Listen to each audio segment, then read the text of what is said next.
नमस्कार. हेल्दीफाय with doctor नियती ह्या YouTube चॅनलवर तुमचं स्वागत आहे.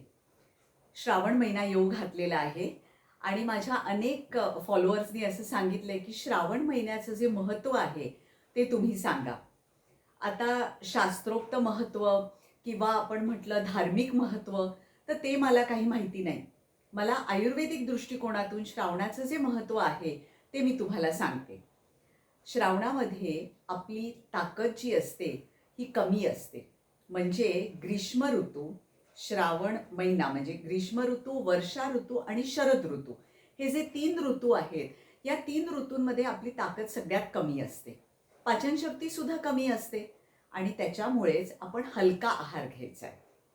म्हणूनच अनेक उपास, तापास किंवा अनेक लोक नॉनव्हेज सोडतात.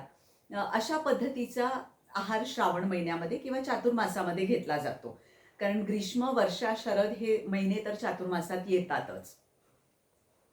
आता मासे न खाण्यामागचं कारण असं असतं की मासे ह्याच काळामध्ये अंडी घालतात आणि ती अंडी वाढायला आपल्याला नेटमध्ये नाही तर त्यांची बाळं पण अडकू शकतात आणि ह्याच्यासाठी म्हणून माशांना बंदी सांगितलेली आहे. त्याचबरोबर वर्षा ऋतू आहे, समुद्र खवळलेला असतो. आपले जे मच्छीमार बांधव आहेत त्यांनी सुद्धा समुद्रात जाऊ नये, त्यांना खबरदारीचा इशारा दरवेळी दिला जातो. ह्याच्यासाठीच मासे खायचे नसतात.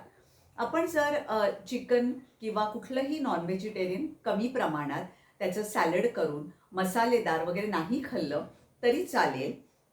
न करता खाल्लं तर म्हणजे लाईट करून खाल्लं तर. असं नाही की तुम्ही फक्त शाकाहारच घ्यायला पाहिजे.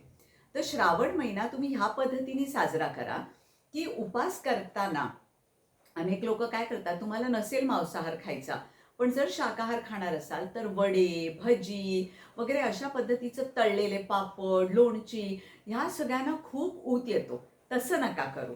त्याच्याऐवजी जर भाज्या खायच्या तर रफेजवाल्या दुधी, शिराळी, घोसाळी, पडवळ या पाणीवाल्या भाज्या रात्री खाव्यात. म्हणजे त्या पचायला एकदम सोप्या जातात. सकाळच्या वेळी सुद्धा वांगी, बटाटे हे जे वातुळ भाज्या आहेत, खूप पित्तकारक आहेत, त्या खाऊ नयेत. मुख्य म्हणजे वाटण, कुटण, मसाले हे ह्या सीझनमध्ये तुम्ही जरा कमी प्रमाणात घालायला पाहिजे भाज्यांमध्ये.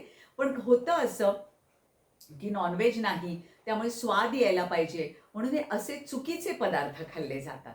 त्याच्याऐवजी माझ्या एका पेशंटनी 1 वर्षी असं केलं होतं आणि मला सांगितलं होतं की मॅडम मी या श्रावणामध्ये असं ठरवलंय, तुम्ही नेहमी म्हणता की खिचडी, डाळ जास्त घालून अशी खिचडी भाज्या घालून वगैरे करावी.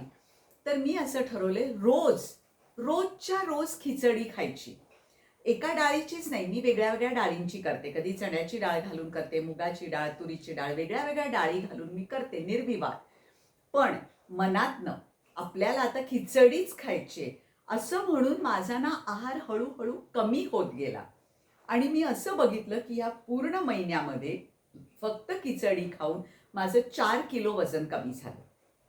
4 किलो वजन आणि त्या बाई 55 वर्षाच्या होत्या. 55व्या वर्षी एका महिन्यामध्ये मॅक्झिमम तुमचे 2 किलो वजन कमी होऊ शकतं.